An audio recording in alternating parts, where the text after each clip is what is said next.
बिस्मिल्लाहिर्रहमानिर्रहीम। Welcome students to another video lecture. और आज हम लोग डीएनए एंड क्रोमोसोम से, जो कि आपका सेकंड ईयर में चैप्टर नंबर 20 बनता है, उसका लेक्चर नंबर 2 स्टार्ट करेंगे। आज का जो हमारा टॉपिक है वो है कंपोजिशन ऑफ डीएनए।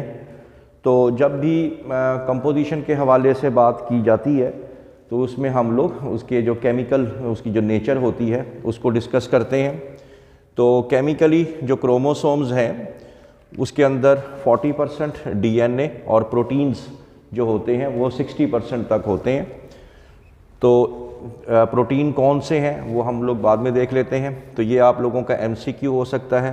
और साथ में इसके साथ साथ डीएनए के साथ एसोसिएटेड होती है सिग्निफिकेंट अमाउंट ऑफ आरएनए। ये आरएनए यहाँ पे कैसे आता है? अगर आप लोगों को प्रीवियस टॉपिक्स याद हों, आपने फर्स्ट ईयर में भी पढ़ा था कि डीएनए से आरएनए भी बन रहा होता है, जिस फिनोमेना को हम लोग कहते हैं ट्रांसक्रिप्शन।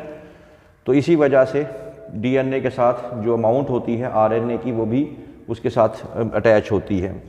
तो ये तो हो जाएगी इसकी कंपोजिशन के बाद अगर आप लोग देखें कि क्योंकि क्रोमोसोम जो है वो डीएनए और प्रोटीन्स पे मुश्तमिल हैं, तो डीएनए बेसिकली क्या है? एक लॉन्ग डबल स्ट्रैंडेड फाइबर है। जैसे कि आप लोग ये देख सकते हैं कि एक डीएनए जो है एक लंबा, एक लॉन्ग धागा नुमा स्ट्रक्चर है, ठीक है, डबल स्ट्रैंडेड होता है। डबल स्ट्रैंडेड का या हेलिकल स्ट्रक्चर, यानी कि डबल स्ट्रैंड्स इसकी होती हैं और ये एक दूसरे के ऊपर जो है वो ट्विस्टेड हुई होती हैं, unbroken through out the chromosome.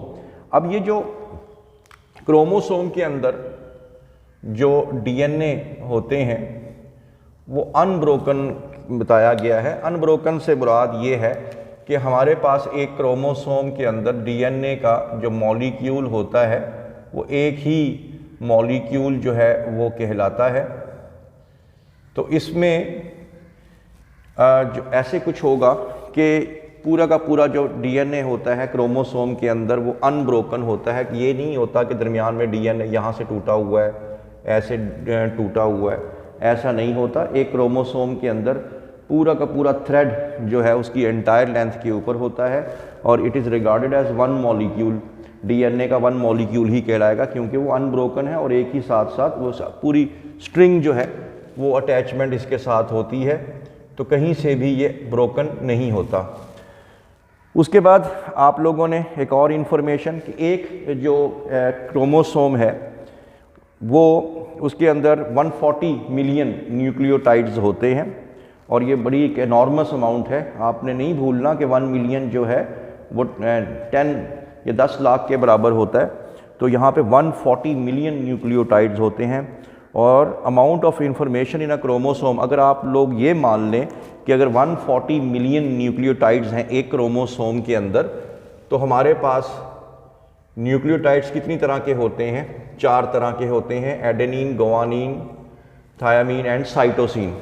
अगर इसको आप टाइप करना शुरू करें 140 मिलियन दफ़ा, ठीक है, तो इससे 280 बुक्स जो हैं वो प्रिंट हो जाएंगी और इसमें 1000, एक किताब के अंदर 1000 पेजेस होंगे पर बुक और एक पेज के ऊपर 500 वर्ड्स होंगे, ठीक है। तो ये सिर्फ अभी हम बात कर रहे हैं 46 क्रोमोसोम में से ओनली 1 क्रोमोसोम की बात हम लोग कर रहे हैं। तो हमारे पास 46 क्रोमोसोम होते हैं, जबकि ये जो हमने 280 बुक्स, 1000 पेजेस, 500 वर्ड्स जो हैं ये हम लोग सिर्फ एक क्रोमोसोम की बात कर रहे हैं।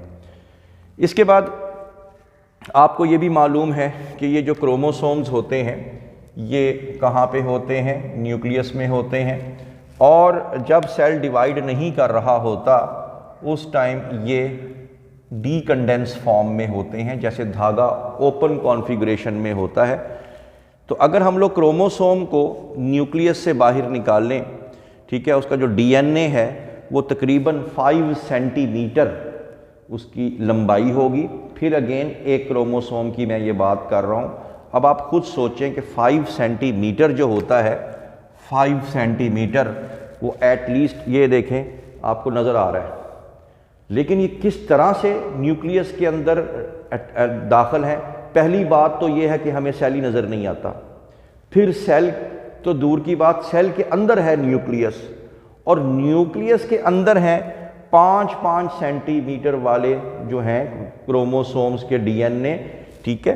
तो किस तरीके से वो उसके अंदर टाइटली फिट हुए हुए हैं, ठीक है। इसी वजह से आपकी बुक भी यही कहती है कि it is a natures Marvel, ये एक बहुत बड़ा कुदरत का करिश्मा है कि इसके अंदर इतनी छोटी सी जगह के अंदर 46 क्रोमोसोम के अंदर डीएनए 5-5 सेंटीमीटर लॉन्ग वाले, और वो उसके अंदर किस तरह से फिट हुए हुए हैं। It is a natures Marvel. फिर उसके बाद अब हम लोग देखेंगे कि डीएनए की स्टडी करेंगे इसको under electron microscope. If we gently disrupt, gently का मतलब है एहतियात से, बारीकी से, जब आप इसके डीएनए जब न्यूक्लियस में से इसको रिट्रीव करेंगे कि इसको क्रोमोसोम्स को, और क्रोमोसोम्स के अंदर जो डीएनए हैं और प्रोटीन्स हैं किस तरह से उसको हम स्टडी करेंगे इलेक्ट्रॉन माइक्रोस्कोप में, तो वही हमारा टॉपिक भी होगा। सबसे पहली बात तो आपने ये याद रखनी है कि ये जो डीएनए हमारा होता है इसके साइडों के ऊपर, आप लोगों ने चैप्टर 2 में भी पढ़ा फर्स्ट ईयर में, फॉस्फोडाइएस्टर बॉन्ड्स होते हैं, फॉस्फेट ग्रुप्स होते हैं। इसी वजह से यहाँ पे हमारे पास डीएनए होता है नेगेटिवली चार्ज्ड। अब ये जो डीएनए जो है जो नेगेटिवली चार्ज्ड होता है, ये कैसे इन प्रोटीन्स जिनको हम लोग कहते हैं हिस्टोन प्रोटीन्स, ठीक है, ये हिस्टोन प्रोटीन्स कैसे और क्यों इनके साथ अटैच हो जाता है, ऐसी क्या मजबूरी है कि डीएनए जो है उसके साथ अटैचमेंट में आ जाता है। वजह ये है कि डीएनए की जो साइड्स हैं वो नेगेटिवली चार्ज्ड हैं, जबकि हिस्टोन जो है ये पॉजिटिवली चार्ज्ड होते हैं प्रोटीन्स। क्यों पॉजिटिवली चार्ज्ड होते हैं? आम तौर पे आपको मालूम है कि जो प्रोटीन्स, ये तो आपको पता है कि प्रोटीन्स जो हैं वो अमाइनो एसिड्स के बने होते हैं। आम तौर पे जो प्रोटीन्स होते हैं वो नेगेटिवली चार्ज्ड होते हैं, लेकिन ये जो एक्सेप्शनली केस हैं जो आर्जिनिन एंड लाइजीन जो किसको बना रहे हैं, इन हिस्टोन प्रोटीन्स को बना रहे हैं, ये पॉजिटिवली चार्ज्ड होते हैं। बाकी बात आप समझ गए होंगे कि डीएनए नेगेटिवली चार्ज्ड है और प्रोटीन्स जो हैं वो पॉजिटिवली चार्ज हैं, और हमें ये भी मालूम है कि नेगेटिव एंड पॉजिटिव चार्जेस एक दूसरे को अट्रैक्ट करते हैं, और यही वजह बनती है इनकी कॉइलिंग की, इनके जो है डीएनए इनके ऊपर रैपिंग की, यही वजह इसके अंदर बनती है। तो एक तो बात ये हो गई। अब एक और बात एमसीक्यू के हवाले से कि ड्यूरिंग एस फेज़ अगर आप अभी नेक्स्ट चैप्टर्स में पढ़ेंगे, प्रीवियसली आपने पढ़ा भी होगा 9th स्टैंडर्ड के अंदर कि माइटोसिस या मियोसिस, उससे पहले एक फ़ेज़ आता है, उसे कहते हैं इंटरफेज़। इंटरफेज़ के अंदर एक फ़ेज़ होता है एस फेज़, जिसको सिंथेसिस फेज़ भी हम लोग कहते हैं। उसके अंदर डीएनए और हिस्टोन प्रोटीन्स जो हैं वो कम्प्लीटली डिसऑर्गेनाइज्ड हो जाते हैं। यानी अभी तो ये डीएनए इनके ऊपर रैपिंग हुई हुई है कि हिस्टोन प्रोटीन के इर्द गिर्द, लेकिन जब एस फेज़ होता है तो ये अनरैप होकर दोनों अलहदा हो जाते हैं, डिसऑर्गेनाइज हो जाते हैं। वजह क्या होती है? क्योंकि अगर आपको याद हो एस फेज़ के अंदर, एस सिंथेसिस फेज़, इसके अंदर हमने रेप्लिकेशन ऑफ डीएनए करनी होती है। तो रेप्लिकेशन जाहिर बात है किसी रुकावट की वजह से तो नहीं होगी, तो पहले उसको अनकॉइल करके ये जो हिस्टोन प्रोटीन्स हैं उनको साइड पे कर दिया जाता है और डीएनए की रेप्लिकेशन कंप्लीट हो जाती है।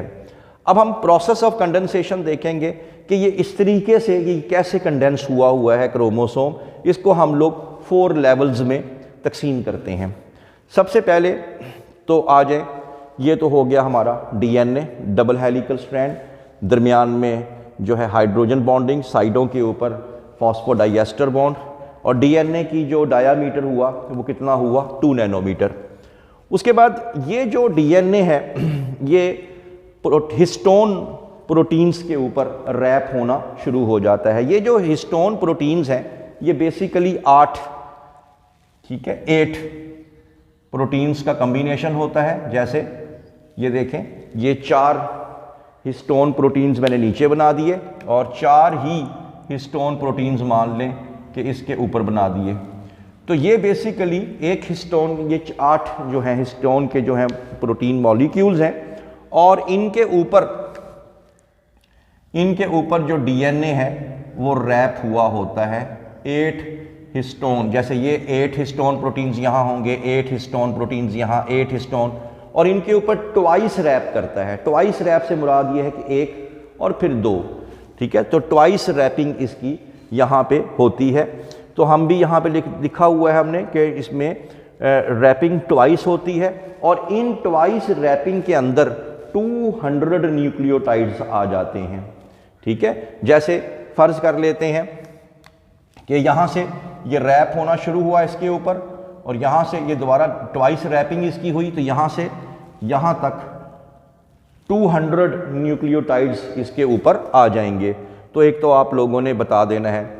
अब जब ये रैपिंग इसकी होती है तो ये भी आप याद रख लें, पहले ये सिर्फ डीएनए था और अब इसके साथ हिस्टोन भी आके जुड़ गया। अब दरमियान में ये फिर डीएनए आ गया और फिर ये हिस्टोन प्रोटीन के इर्द गिर्द रैप हो गया, फिर डीएनए आ गया और फिर ये रैप हो गया। अब इस कॉम्बिनेशन को हम लोग न्यूक्लियोसोम बोलते हैं। न्यूक्लियोसोम फिर क्या हुआ, यानी डीएनए प्लस हिस्टोन प्रोटीन। तो जब ये कंडीशन आ जाएगी तो फिर आप इसको बोलेंगे न्यूक्लियोसोम बोलेंगे।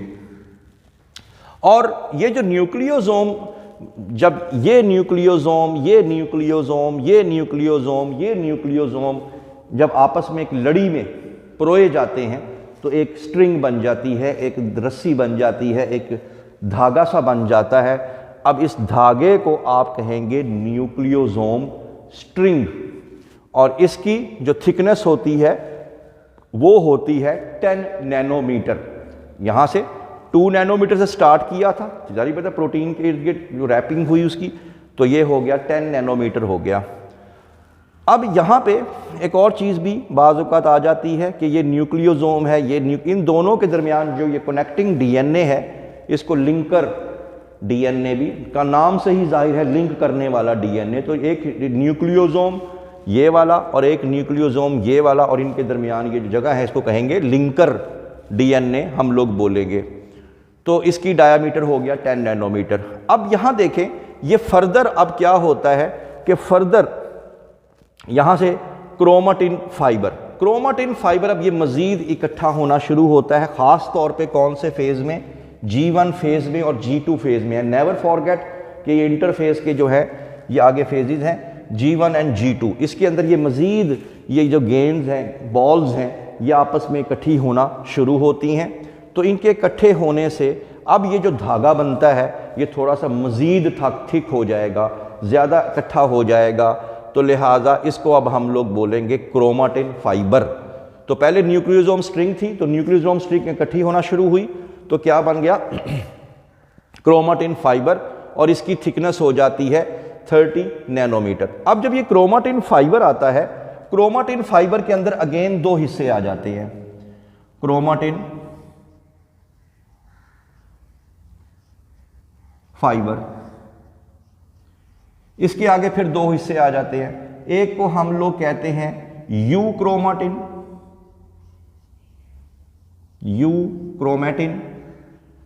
और एक आ जाता है हेट्रोक्रोमेटिन।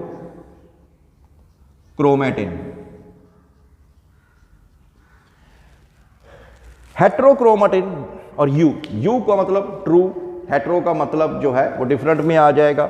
यानी अब इसमें क्या होता है कि वो हाईली कंडेंस्ड पोर्शन, यानी वो डीएनए का पोर्शन जो अभी भी सख्ती के साथ प्रोटीन के साथ जो है वो रैप हुआ है, वो हिस्सा क्या कहलाएगा, हेट्रोक्रोमेटिन। ठीक है, जैसे इसी में ही मैं आपको थोड़ा सा मैग्नीफाई करके दिखा देता हूं कि फर्ज कर लेते हैं ये दिस इज हिस्टोन प्रोटीन, ठीक है, this is again the histone proteins. अब क्या होगा कि जो तो धागे इनके ऊपर लिपटे हुए हैं सख्ती के साथ वो तो हो जाएंगे हेट्रोक्रोमेटिन, लेकिन जो ये भी धागे जो हैं, अब ये जो धागा दरमियान में आ रहा है जो कि ओपन कॉन्फ़िगरेशन में आ रहा है, जो अभी तक रैप नहीं हो सका, वो क्या हिस्सा कहलाएगा, यूक्रोमेटिन कहलाएगा। तो हेट्रो जो है वो अभी भी लिपटा हुआ है, यू थोड़ा सा पोर्शन अभी भी जो है वो अभी सही तरह से उसके ऊपर रैप नहीं हुआ या अभी वो साइड पे है, तो लिहाजा वो क्या कहलाएगा, यूक्रोमेटिन। इसी वजह से हेट्रोक्रोमेटिन जो होता है ये नेवर एक्सप्रेस्ड। नेवर एक्सप्रेस से मुराद ये है कि इससे ये एक्सप्रेशन नहीं कर पाएगा, इसके जो आरएनए की सिंथेसिस यहाँ से पॉसिबल नहीं हो पाएगी। लेकिन यू क्रोमाटिन जो है ये क्योंकि ओपन कॉन्फ़िगरेशन में है, ये एक्सप्रेस कर सकता है, इसके न्यूक्लियोटाइड्स को स्टडी किया जा सकता है, इसमें से आरएनए सिंथेसिस हो सकती है। तो ये आपने बता देना है। उसके बाद ये क्रोमाटिन फाइबर जो है ये कितने नैनोमीटर हो जाएगा, 30 नैनोमीटर। उसके बाद स्टार्ट हो जाती है मजीद थिकनेस, जिसको कहते हैं सुपर क्वाइलिंग। मजीद ये हेट्रो और यू, अब यू भी कंडेंस होना शुरू हो जाएगा। पहले तो यू ओपन कॉन्फ़िगरेशन में पड़ा हुआ था, ठीक है, लेकिन अब वो भी इकट्ठा होना शुरू हो जाएगा। और इस फिनोमेना को आप लोग बोलेंगे, क्या बोलेंगे, इसको कहेंगे ये सुपर क्वाइलिंग स्टार्ट हो गई। तो सुपर क्वाइलिंग जो है इससे मज़ीद ये कंडेंस हो जाएगा, मज़ीद ये धागा मोटा हो जाएगा और इसकी थिकनेस हो जाएगी 300 नैनोमीटर। ठीक होगी बात। फिर अल्टीमेटली फर्दर इसके अंदर जो क्वाइलिंग होगी तो उसके बाद ये किसके अंदर कन्वर्ट हो जाएंगे, क्रोमाटिड्स की फॉर्म में आ जाएंगे। ठीक है, क्वाइलिंग होते होते तो super coiling will give rise to, यानी इतनी सुपर क्वाइलिंग होगी, इतनी सुपर क्वाइलिंग होगी, इतना ज़्यादा ये लिपटेंगे तो ये आपको अपीयरेंस में नज़र आना शुरू हो जाएंगे। तो ये क्रोमाटिड, आपको पता है कि क्रोमोसोम के एक एस फेज के बाद एक क्रोमोसोम के 2 क्रोमाटिड्स होते हैं। तो ये देखें ये क्रोमाटिड्स बनना शुरू हो गए और क्रोमाटिड्स की जो अब थिकनेस आ रही है वो 700 नैनोमीटर तक ये पहुंच गया है। अब जाहिर बात है कि एक क्रोमोसोम जो एस फेज में से गुजर के आ रहा है उसके 2 क्रोमाटिड्स होते हैं। तो अगर 700 का नैनोमीटर थिकनेस वाला अगर ये क्रोमाटिड है तो दूसरा भी तो 700 नैनोमीटर का ही होगा। तो 700 + 700 तो 1400 नैनोमीटर का ये क्रोमोसोम आपके सामने बन चुका है। तो ये इस तरीके से इसके अंदर आप लोगों ने क्वाइलिंग, न्यूक्लियोसोम क्या होते हैं, लिंकर डीएनए के बारे में बताया, क्रोमाटिन, सुपर क्वाइलिंग और उनके डायामीटर के बारे में आपको बताया। तो बच्चों आज आप लोगों का टॉपिक यहीं तक था। I hope that you have understood the lecture today. For more interesting videos please stay connected with us. Thank you very much.